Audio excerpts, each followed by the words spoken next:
ఇలాగ మనము ఒక్కొక్క స్టెప్ ఆధ్యాత్మికంగా ఎదగడం విషయంలో ఒక్కొక్క స్టెప్ మనం వేసుకుంటూ వస్తే ప్రభు మనల్ని కూడా దావీదు లాంటి ఆశీర్వాదం, అబ్రహాం ఇచ్చినటువంటి ఆశీర్వాదాలు మనకు కూడా దేవుడు ఇవ్వడానికి సిద్ధంగా ఉన్నాడు. రాజా నీ సన్నిధిలో నేను ఉంటానయ్యా అనే పాటను పాడుకుంటూ ప్రభువుని మనం మహిమపరుద్దాం. పాట చాలా ఆదరణ కలిగించే పాట, ప్రభువుని అన్ని వేళలా ఆరాధించే పాట, మనందరికీ బాగా వచ్చిన పాట కాబట్టి వచ్చిన వారు కలిసి పాడుకుందాం. రాజా నీ సన్నిధిలో నేను ఉంటానయ్యా, మనసారా ఆరాధిస్తూ బ్రతికేస్తానయ్యా. రాజా నీ సన్నిధిలో నేను ఉంటానయ్యా, మనసారా ఆరాధిస్తూ బ్రతికేస్తానయ్యా.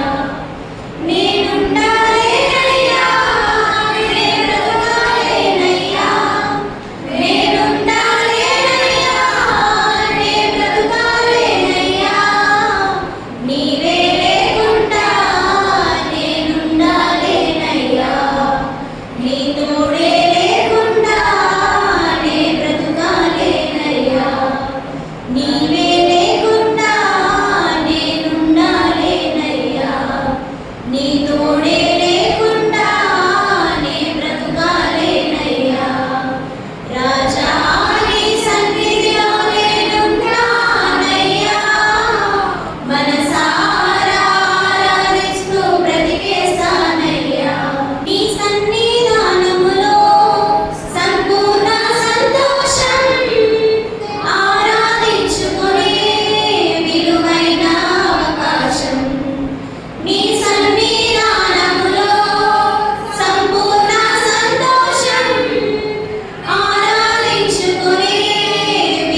విశ్వానికి కర్త నీవే నా గమ్యము, నీ బాటలో నడుచుట నాకెంతో ఇష్టము. విశ్వానికి కర్త నీవే నా గమ్యము, నీ బాటలో నడుచుట నాకు ఎంతో ఇష్టము. నిన్ను మించిన దేవుడే లేడయ్యా, నిన్ను మించిన దేవుడే లేడయ్యా.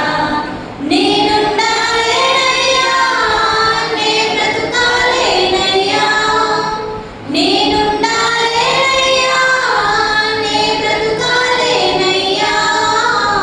నీవే లేకుండా నేనుండాలేనయ్యా, నీ ప్రేమే లేకుండా నేనుండాలేనయ్యా, నీ తోడే లేకుండా నేనుండాలేనయ్యా. రాజా నీ సన్నిధిలో నేనుంటానయ్యా, మనసారా ఆరాధిస్తూ బ్రతికేస్తానయ్యా. మన తోడు ఉండేవాడు, మన వెన్నంటి ఉండి నడిపించే దేవుడు మనకు ఉన్నాడు. కాబట్టి విశ్వానికి కర్త అయిన దేవుడు, అనంత జ్ఞాని, సర్వజ్ఞాని, ఆది సంపూర్ణుడు, మన యొక్క రాజు మన తోడు ఉన్నప్పుడు ప్రతి ఒక్క బాధ నుండి, ప్రతి ఒక్క శ్రమ నుండి, ప్రతి ఒక్క ఇరుగు ఇబ్బందుల నుండి తప్పించగలిగినటువంటి సమర్థుడు ఆయన. మనం ఎప్పుడు కూడా మన హృదయాలలో ఒక మాట రాసుకొని పెట్టుకోవాలి. అది ఏంటంటే, మన దేవుడు అన్యాయం చేసేవాడు కాదు. మన ప్రభువు ఎలాంటి వాడు? అన్యాయం చేసేవాడా చేయనివాడా అంటే, కళ్ళు మూసుకొని నిద్రలో కూడా చెప్పొచ్చు. ఏంటి అంటే, మన దేవుడు అన్యాయము చేయువాడు కాడు. అన్యాయము చేసే దేవుడు మన దేవుడు కాడు. ఆయన అన్యాయం చేయడం అసంభవము అని లేఖనాలు సెలవిస్తున్నాయి అన్నమాట. సరే, ఇంకోతే